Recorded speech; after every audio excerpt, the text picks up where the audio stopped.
Pertanyaannya, apakah ada pekerjaan yang membolehkan dia untuk tidak berpuasa Ramadan dan nanti digantinya di luar Ramadan? Itu maksudnya. Kita katakan nggak ada.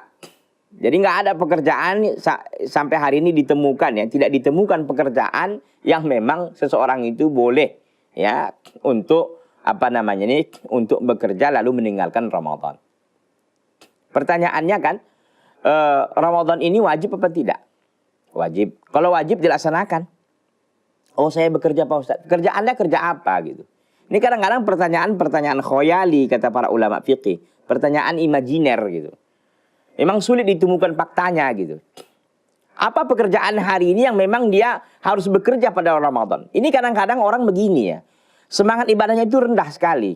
Sehingga pada Ramadan dia pun nyari kesibukan gitu loh. Sehingga akhirnya beralasan lah dengan kerjaan. Saya kan kerja, mana bisa saya puasa? Memang dasarnya nggak punya semangat untuk ibadah kepada Allah. Tapi kalau orang yang beriman yang semangat ibadah kepada Allah, yang dikatakan kaum salaf itu berdoa sampai kepada Allah agar mereka dipertemukan dengan bulan Ramadan, maka mereka akan mempersiapkan segala sesuatunya untuk bulan Ramadan. Bisa-bisa pun dia nggak kerja, fokus ibadah. Makanya kalau kita lihat para ulama itu banyak mereka menutup taklim-taklim mereka di bulan Ramadan. Imam Malik diriwayatkan beliau menutup kajian hadisnya.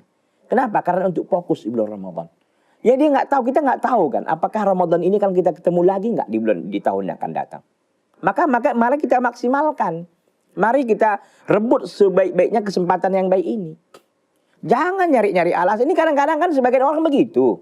Bahkan di Ramadan ini asyik jualan gitu kan. Lupa ibadah kepada Allah. Oke lah masih puasa. Tapi ibadah-ibadah lain nggak maksimal dilaksanakan. Kadang-kadang sholat jamaahnya pun terburu-buru. Sedekahnya pun nggak ingat lagi dan sebagainya dan sebagainya. Makanya kalau kita memang orang-orang yang yakin akan bertemu kepada Allah, akan kembali kita kepada Allah, kita persiapkan deh sebelum Ramadan itu segala sesuatunya sehingga kita bisa tidak bekerja pun. Kita usahakan kita nggak bekerja gitu. Kita sediakan semuanya kebutuhan kita sebelum Ramadan supaya kita bisa fokus dan betul-betul kita konsentrasi dalam melaksanakan semua ibadah yang ada di bulan Ramadan. Jadi sekali lagi kita katakan nggak ada pekerjaan berat apa yang memang ada pada hari ini yang dia nggak bisa puasa. Contoh saya tukang muat Pak Ustadz. Baik, tukang muat. Tukang muat itu 1 hari penuh rupanya. Kan enggak. Pagi dia bisa muat. Udah itu jam 10 istirahat, udah tidur. Saya yakin cukup itu. May yattaqillah yaj'al lahu makhraja wa yarzuqhu min haitsu la yahtasib. Barang siapa yang bertakwa kepada Allah Allah berikan dia jalan keluar dan Allah akan berikan rezeki kepada dari jalan yang tidak sangka-sangkanya. Kalau orang yang bertakwa kepada Allah demi takwa itu dia meninggalkan sesuatu, Allah akan gantikan yang terbaik. Oh, saya nanti kalau begitu Pak Ustaz saya dipecat. Udah yakin saja. Kalau Anda dipecat dari situ Allah akan memberikan pekerjaan, akan memberikan rezeki yang terbaik kepada Anda. Jadi jangan ya ada nyari-nyari alasan, oh pekerjaan ini berat. Nggak ada. Kalau orang-orang yang betul-betul memang bertakwa kepada Allah dari sebelum Ramadan dia sudah persiapkan.